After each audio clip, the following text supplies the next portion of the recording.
Welcome back to another episode of Raven Conversations. I'm Joe CMSgt, the State Public Affairs Officer for the Washington National Guard. And today I'm joined by State Command Chief for the Washington Air National Guard, Command Chief Allan Lawson. Did I get the rank right? You got it right. Not an air guy, so it's definitely still learning the enlisted ranks some days. But I appreciate you coming on. You're here to talk about leadership and taking over as the Command Chief. How long have you been in that role?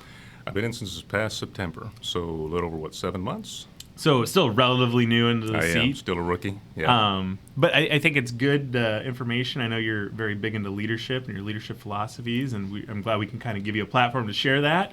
So if you want to briefly kind of go through your career, I know it's a pretty storied career, but maybe hit some of the high points and go from there. Sure, Joe. I'll make it kind of brief as I can. So I've been in for a little over 28 years now. I started out with the RegAF active duty component back in 1995. I know that makes me super old, but I was ground techs doing command and control work. I got a chance to deploy all over the world, and I was with the active duty component for about 4 years. I was looking to separate in 1998, tail end of 1998.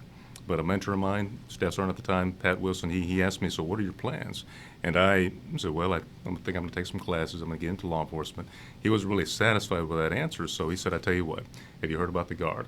And I'll be honest with you, Joe, the only impression I had of the Guard at that time as an E4 senior airman was one day I was walking out to the vehicle pad to inspect some vehicles, and there's this old and crusty senior airman, same rank, full of gray hair, and I'm thinking, the only thing I know is that these guys and gals are old. But obviously that's not true. It's not the case.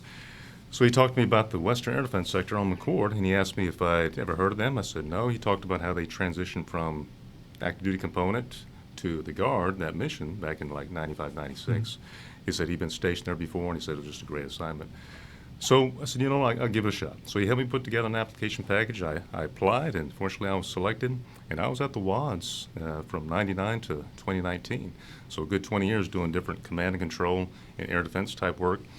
And I found my niche in my career because I really, I love homeland defense, just protecting the homeland. It doesn't get any better than that. And then tail end of 2018, early 2019, I was set to retire. I was doing my tabs, out processing. And I was getting excited to do something new in my life, civilian life. And I got a call one night from, at the time, Chief Master Sergeant Jenny Bellarose. She was at the time the 194th Wing Command Chief, and she said that she was going to retire early due to family reasons. And she'd asked me if I'd consider applying for a job. I told her I have to talk it over with my wife and family, but I'd get back to her. And that night I went home, I talked to Courtney, and she said, just go for it, 3 words. Mm-hmm. So I applied, and at the time Colonel Welsh was the wing commander over there.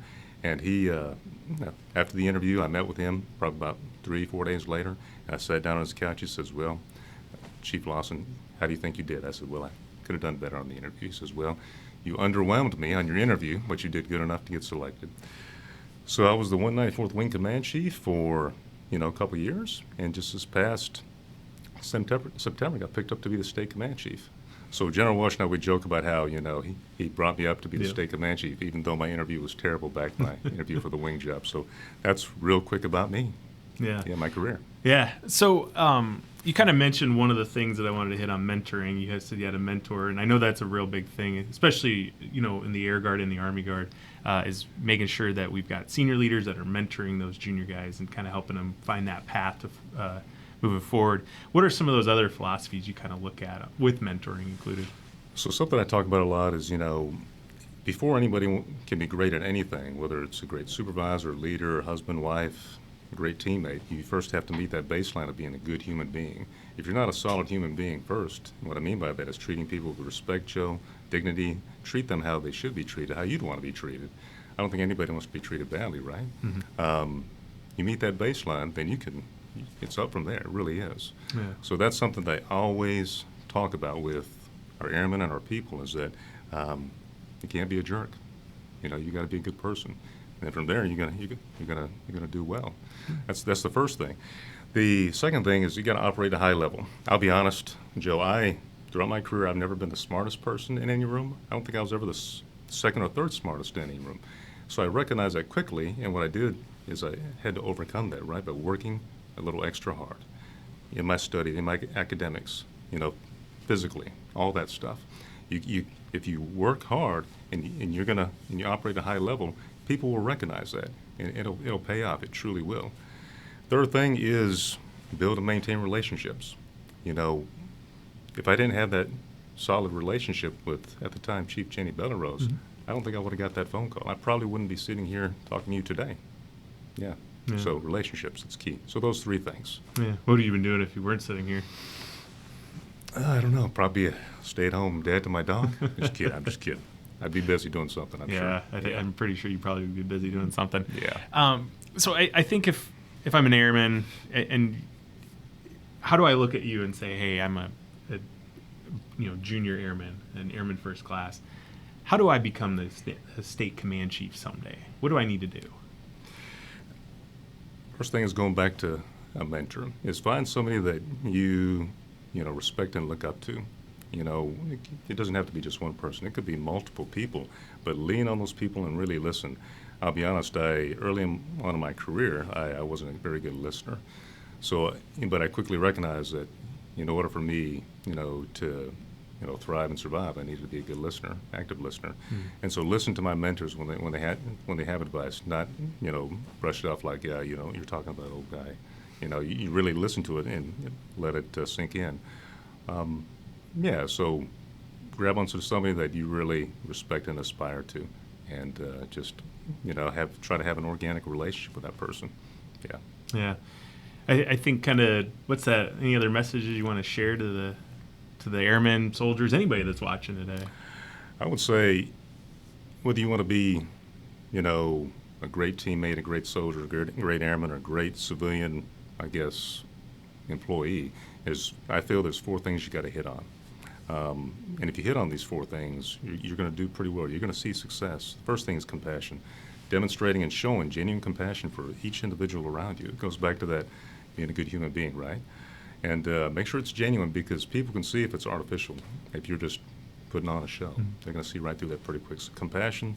Second thing is accountability.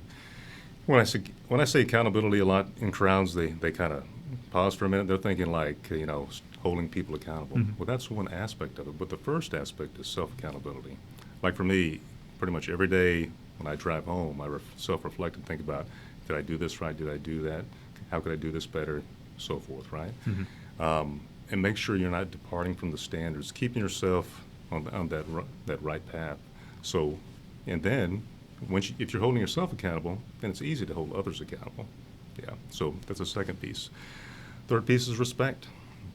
I don't care who you are as far as your rank, whether you're a 4-star or an airman basic or private. You're going to get the same amount of respect from me because you deserve that. You're a human being. So respecting everybody equally. And then the fourth part is engagement. As a leader, as a person, as a human, you have to be engaged. Engage with your families off duty, engage with your airmen and your soldiers, your workforce. You have to be engaged, because if you're not engaged, then you're gonna miss a lot of stuff. So those four things: compassion, accountability, respect, and engagement. That's what I try to hit on every day. It's all fantastic lessons. Yeah. And truly, I think those hit every part of leadership and what we strive to be as human beings and as leaders. So I appreciate you sharing that. If you guys enjoy the comments and what Chief Lawson shared, we can share it in the notes. If you like the video, hit like, give us a subscribe if you want to watch more, and let us know if there's anything you want us to cover. I appreciate you coming on, Chief. Thanks, Joe.